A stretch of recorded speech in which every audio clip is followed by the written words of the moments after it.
Hello everybody and welcome back to a new video. Today I have a little February reading wrap up for you all, going through the books that I read in February. I have some of my new favourite books in this wrap up.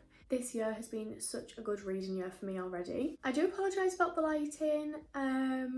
It's all of a sudden got very sunny and no matter where I move we have little sun bits on me.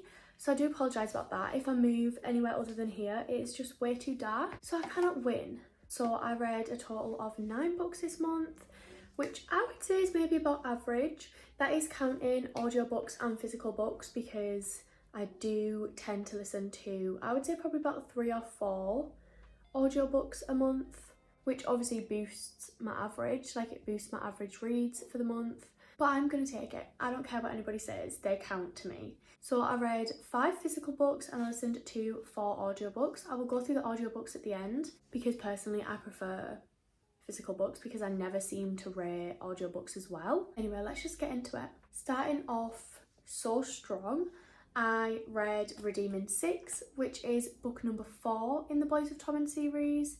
If you watched my wrap up last month, if you follow me on any socials, if you have listened to any of my podcasts, you will know that I am obsessed with this series. I started reading it at the beginning of the year and I literally fell in love. This is the 4th book, like I said, it is the 2nd book of Joy and Aoife's. So if you don't know, I'll give you a quick little roundup. The Boys of Tommen series basically centres around interlinking standalones kind of. All of the characters, actually no, it's not interlinking standalones, I don't know why I lied. They basically all follow different members of the same friendship group, a family. They kind of not interconnecting standalones, but they all interlink with each other, if that makes sense. It's kind of similar to the Magnolia Park series and the Addicted series in terms of the characters are all, they all know each other. But Tommen is basically the college that they go to, or it centres around this small little town in Ireland, and they are the Boys of Tommen.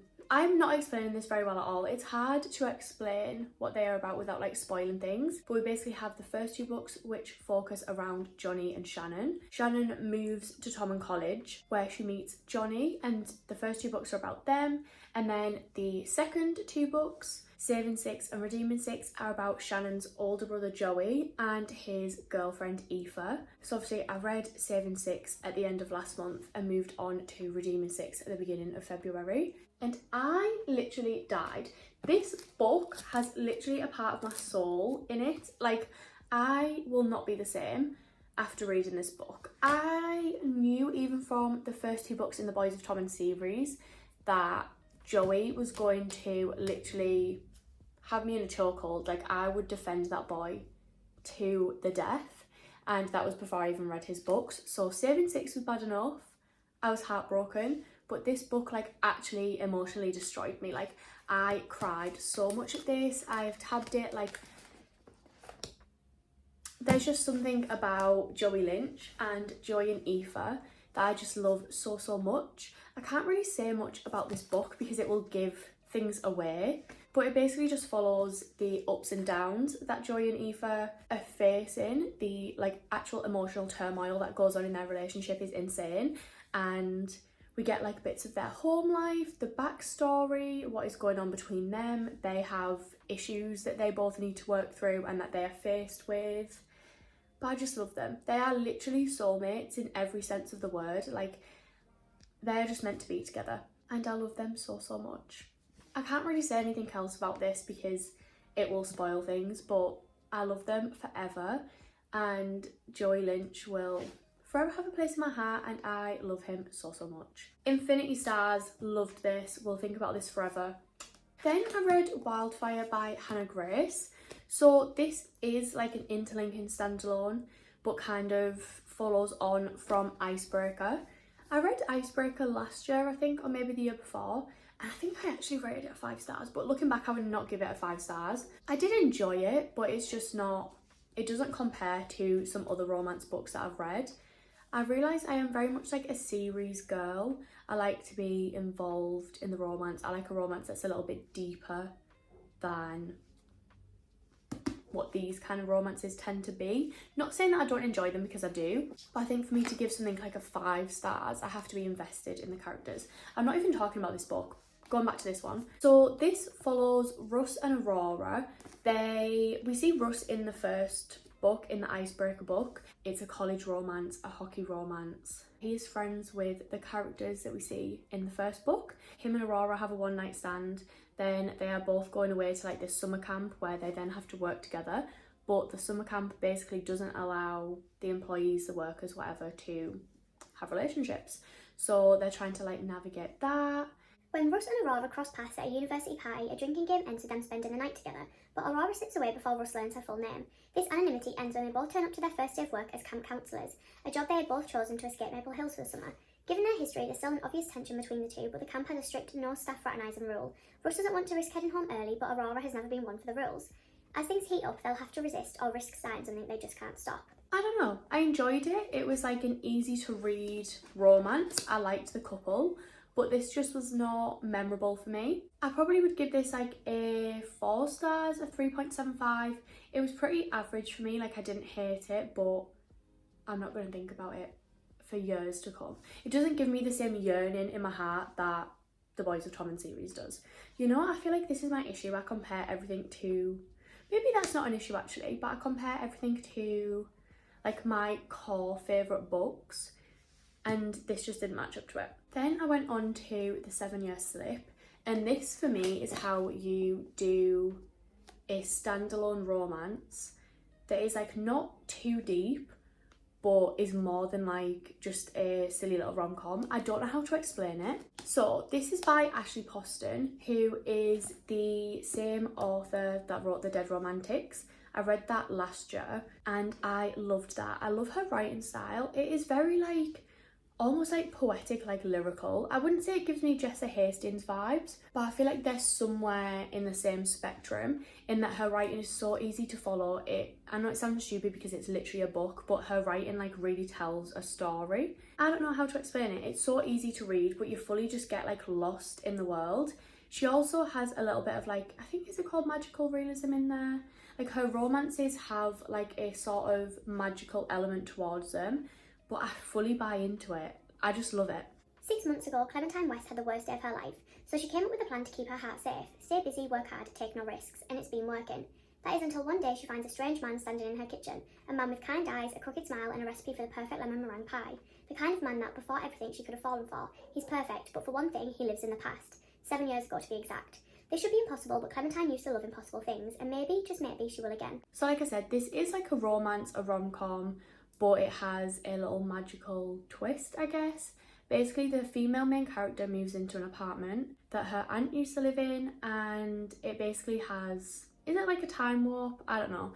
Basically, sometimes the apartment will take you 7 years in the past. She goes in one day and there is this guy stood in her kitchen and he's saying that he lives there. Her aunt has give him the apartment for the summer, but it's literally 7 years in the past. So they meet, they talk, whatever, and they kind of like start up this romance, but he's literally 7 years in the past. So it's like, are they gonna get together? Are they not? Can they make things work in the present day? But I just loved it. I ate this up. I will say I read about the first like third of the book in the physical book, and then I switched over to the audiobook because a very anticipated read of mine came out. So I wanted to physically read that, moved over to the audiobook of this. But I will say that I massively preferred reading the physical book to the audiobook. I am in general a paperback over an audio girl, but I still love the audiobook, but I think it would have been like, I think I would rate this like a 4.5, but I think it could have been closer to a 5 stars if I would have read the whole book. I just absolutely love this. Then going on to said anticipated read, we have Magnolia Park's Into the Dark. I don't even need to talk about this series. Yous all know how much I love this series because it is all that I talk about. I'm just obsessed. I don't know how to describe this book without spoiling too much, but basically the Magnolia Parks series, I've literally gave this same little spiel about 100 times on this channel now, so I do apologise. But the Magnolia Park series, if you don't know, is split into two. We have Magnolia Parks and Daisy Hates. Like I was saying earlier, they are like an interlinking friendship group almost. In the Magnolia Parks books, we have Magnolia and BJ. They are like, I don't even know how to explain them. They are very toxic to begin with, on and off all of the time, literally desperately in love with each other, but don't want to let the other one know that, so they will date other people. Something happened in the first book and they can't quite get over it, so it centres around them trying to sort their shit out. Will they get together, won't they? On again, off again, like that whole thing.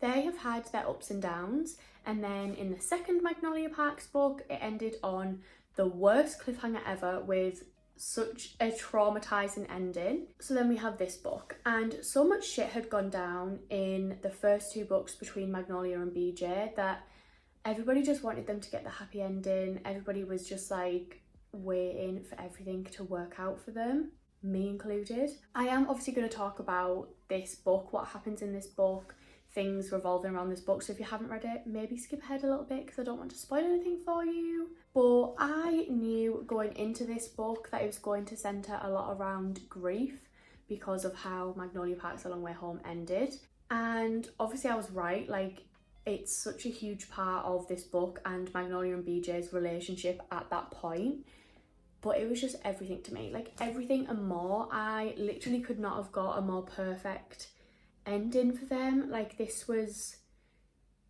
literally a dream. Like, it was everything that I could have wished for Magnolia and BJ. Like, I will literally cry right now. I'm just so happy with how this book ended and how everything worked out in this book. I'm still left with so many questions, and now I'm like desperately waiting for the next Daisy Hates book, but I was just so glad that this was how things rounded up for them. I feel like they deserve it after everything that they've been through. I loved the grief representation in this book, the health anxiety in this book, Magnolia's ADHD diagnosis, the way that BJ showed up for her, like, no matter what. I feel like the BJ that we got in this book was the BJ that Magnolia originally fell in love with, that we just did not see in the first book, maybe even like half of the second book, to be honest. Like, the character growth is insane. I am going back through and tabbing this, that's why only like half of it is tabbed. We are in the middle of tabbing it. But just Jess's writing, these characters, this universe, everything, I'm never getting over it. Alexa, play Right Where You Left Me because I'm still stuck here. Can't even put into words this book, I honestly can't. We'll think about it forever, we'll think about these characters forever. I'm still crying over Julian Hates because he does deserve better, but it's fine. And then the last physical book that I read, but I actually don't have it here to show you, was Then She Was Gone by Lisa Jewell. My nana has actually stole it, she's reading it right now. But I really enjoyed this one as well. So it is a thriller. Basically, a woman's daughter goes missing, and then 10 years later, she meets a man, and his daughter looks exactly like her daughter that went missing. So us as a reader were a little bit like, what is going on here? You do kind of get like a then and now timeline, even from the mother's point of view. You get her when she found out her daughter was missing, what she's been like up until then when she meets this guy, and I don't know, I just really enjoyed it. This was a good solid thriller for me. Then, she was 15, her mother's golden girl. She had her whole life ahead of her, and then in the blink of an eye, Ellie was gone. Now, it's been 10 years since Ellie disappeared, but Laurel has never given up hope of finding her daughter. And then one day, a charming and charismatic stranger called Floyd walks into a cafe and sweeps Laurel off her feet. Before too long, she's staying the night at this house and being introduced to his 9-year-old daughter. Poppy is ferocious and pretty, and meeting her completely takes Laurel's breath away, because Poppy is a spitting image of Ellie when she was that age, and now all those unanswered questions that have haunted Laurel come flooding back. What happened to Ellie? Where did she go? Who still has secrets to hide? It wasn't like, oh my god, I'm so shocked by the outcome. Like, I feel like I knew what the outcome was going to be, but I feel like it's almost like, wait, how do I explain it? It was like the journey of getting to there, even though I feel like 99% of the readers knew what the kind of like answer was going to be, how it went about, what happened. But it was more about like the journey, following the characters up to that point, if that makes sense. I don't know if I'm wording this right, because I know me personally, I was not shocked by what happened to the daughter, how she went missing, how this child ends up looking like the daughter. Like, that bit didn't confuse me as much and like didn't surprise me, but I did not mind that. I feel like that was almost intended, so it wasn't like, oh my god, it's so predictable. Like, I feel like we knew they was going to be predictable. Am I making sense? I don't know. I'll probably give this like a 4. It was like a middle, well not middle of the road actually, that's probably better than middle of the road. It was like a 3.75 or 4 for me. I enjoyed it, but it's not like my all-time favourite book. Then moving on to audiobooks. So I read 4 audiobooks. All of them were thrillers. I have become like a thriller girly, but 99% of them are audiobooks. I have been working through Freedom McFadden's, I don't want to say like backlist, but basically I listen to all of my audiobooks on BookBeat. I do have a link where you can get, I think it's 60 days free, so I'll leave that link down there. But I listen to all of mine on BookBeat. They have so many Freedom McFadden books, so I basically had just been going through and reading them off there because I do really enjoy her writing style and her books. So the first one was The Teacher. This is Freedom McFadden's most recent book, I believe. It came out like literally last month, I think. I really did not enjoy this one. I am starting to realise the more that I read thrillers and I get more like accustomed to the genre, that Freedom McFadden doesn't provide like the best plot lines in terms of they are never like, I don't want to say realistic because they're literally thrillers, like they're not going to be the most realistic thing ever, but they aren't my favourite in terms of storylines and plots. However, she is really good at getting you gripped, creating like a quick-paced thriller and a quick-paced story. They're just not my absolute favourite. Lesson number 1, trust no one. Eve has a good life. She wakes up each day, kisses her husband Nate and heads off to teach math at the local high school. All is as it should be, except last year Kearson High was rocked by a scandal involving a student-teacher affair, with one student, Addie, at its centre. But Eve knows there is far more to these ugly rumours than meets the eye.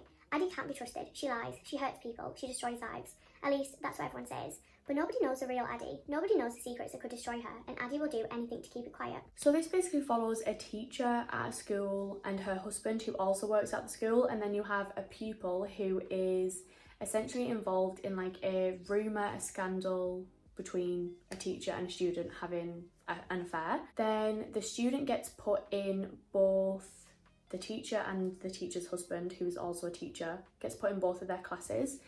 And yeah, I don't know, I just didn't love this one. It didn't feel the most realistic of storylines. I also like quite literally just did not care what happened to any of the characters. So I don't know how I felt about that one. I'd probably give it like a 2.75, a 3 at the most. Then I read One by One by Freedom McFadden, which honestly was probably even worse. I don't know if that's fair actually, because One by One was definitely less predictable in terms of I actually didn't guess what the ending was going to be, who it was going to be. But I don't know if that's because I just didn't care. Like, I did not find myself invested in the characters. I do find it more difficult to care about thrillers and the characters in thrillers because I just feel like you don't get that attached to them. Basically, a group of friends are going on like a camping trip or something, I think. The minivan breaks down and basically like 2 of them die, or like one of them ends up dying, one of them is injured, but they have to keep on moving to try and get to the destination. But everybody has like their secrets, everybody seems a little bit suspicious, and they are like stranded out in the wilderness trying to figure out what's going on. One by one, they will get what they deserve. A night spent sleeping on dirt and leaves is not how Claire Matchett expected to spend her vacation. She thought this would be a break from the stresses of work and raising her young children, a chance to repair her damaged marriage. A week of hiking and hot tubs with 2 other couple friends, it sounded like heaven. Then Claire's minivan breaks down on a lonely dirt road. With no cell reception, the group has no choice but to hike the rest of the way to their hotel. But it turns out the woods aren't as easy to navigate as they thought. Hours later, they are lost, hopelessly lost. And as they navigate deeper into the woods, the members of their party are struck down mysteriously one by one. Has a wild animal been hunting them, or is the hunter one of them? But as time passes, one thing becomes clear. Only one of them will return home alive. Yeah, don't know, just didn't love it. We'd probably give it like a 2.5, a 2.75. I will say I'm glad that I listened to these on audiobook rather than buying the physical book, because I feel like if anything, an audiobook is more fast-paced than flicking through individual pages of a physical book. The next one was A Gift by Freedom McFadden. This was the most pointless thing I've ever spent reading in my life, or listening to I should say. It is like a novella. It's meant to be like a Christmas thriller novella type thing. I think it literally took me like 2 hours to listen to it, but I don't know, the plot of this book baffled me. So a woman is basically having like monetary issues. Her and her husband, they're struggling for money. She works at a diner, she's on the late shift on Christmas Eve. Some random little old lady comes in and basically says, I have a gift shop, like a trinket shop, I don't know, if you come down to the shop, I'll help you get something for your husband. The woman gets there. Yes, this is going to include spoilers because it literally baffled me. The woman gets there and this little old lady says, look, if you shave your hair off for me, I'll give you this pocket watch chain. It's not even an actual pocket watch, it's literally a chain to put the watch on. If you shave your full head, I will give you it for free. I'm sorry, what? In no world would I be shaving my head for a man. It baffled me. That is the premise of this story. And then basically the husband, of course, is ungrateful as shit. And yeah, that was it pretty much. The Gift by Frida McFadden. It's Christmas Eve and Stella Hansen is broke. She is so broke that despite working 2 jobs, she can't even afford a present for her husband on their first Christmas as man and wife. But then a mysterious storekeeper at a pawn shop offers Stella an intriguing trade. Stella wants more than anything to buy her husband the Christmas gift of his dreams, but will it come at a terrible price? I have nothing more to say on that book. Then I read The Paris Apartment by Lucy Foley. Again, another thriller. I've only read 2 of Lucy Foley's books, I believe. I did enjoy this one. It was a little bit slower. It felt like it was quite almost one of them books where like a lot of information is coming at you, but it feels like not a lot is really happening. Basically, we have 2 siblings. One of them lives in Paris. One of them sort of like flees England to come to this Paris apartment. She gets there and her brother is missing. So it's basically her trying to find out what happened to her brother, where he's gone, if he's okay, everything like that. But everybody in the apartment building where he lives is quite suspicious, and we kind of follow each of those characters whilst we're figuring out what happened to him and helping the main character find where her brother is, what's happened, everything like that. I do think that the audiobook version of this was probably more confusing than a physical book, just because of how many different points of view there was. I honestly think there must have been like 8 or 9 different point of views. Willow is sighing because she's sick of me talking. But yeah, I just kind of like found it not hard to follow, but it took me a while to kind of realise whose point of view was whose, because I'm 90% sure it was like the same voice actor as well. So it's quite difficult to follow, especially when I don't think they stated whose point of view they were from, everything like that. So I imagine that reading the physical book of it was probably a little bit easier to follow. That didn't kind of like take away from the story. I feel like I got used to that quite quick. But not a lot happened. Like, I feel like a lot of it was just her running around Paris, knocking on apartment doors, like trying to figure out where her brother was. Jess needs a fresh start. She's broke and alone and she's just left her job under less than ideal circumstances. Her half-brother Ben didn't sound thrilled when she asked if she could crash with him for a bit. He didn't say no and surely everything will look better from Paris. Only when she shows up to find a very nice apartment, could Ben really have afforded this? He's not here. The longer Ben stays missing, the more Jess has to dig into her brother's situation and the more questions she has. Ben's neighbours are an eclectic bunch and not particularly friendly. Jess may have come to Paris to escape her past, but it's starting to look like it's Ben's future that's in question. The socialite, the nice guy, the alcoholic, the girl on the verge, the concierge. Everyone's a neighbour, everyone's a suspect, and everyone knows something they're not telling. But I did enjoy the ending. I enjoyed the few little plot twists. I was like not bored, even though it was like long and there wasn't that much happening, if that makes sense. But I just felt like it wasn't the quickest pace of thrillers, and I wasn't like desperate to know what happened, because it kind of just felt, I don't want to say underwhelming, but I was a bit like, oh, okay. So there we go. That is my February reading wrap up. I did have a pretty good reading month in terms of some of my most anticipated reads. Some of my now all-time favourite books and series were found in this month, but definitely not 10s across the board. I am so excited for my March reads. I am hopefully going to start some of my really highly anticipated reads, knock a few books off the physical TBR. So do follow me on Instagram if you want to stay up to date with what I'm reading, reviews, everything like that. I will have a little pic here and I always have it linked down below. Thank you so much for watching. I do hope you enjoyed, and hopefully I will see you in the next one. Bye!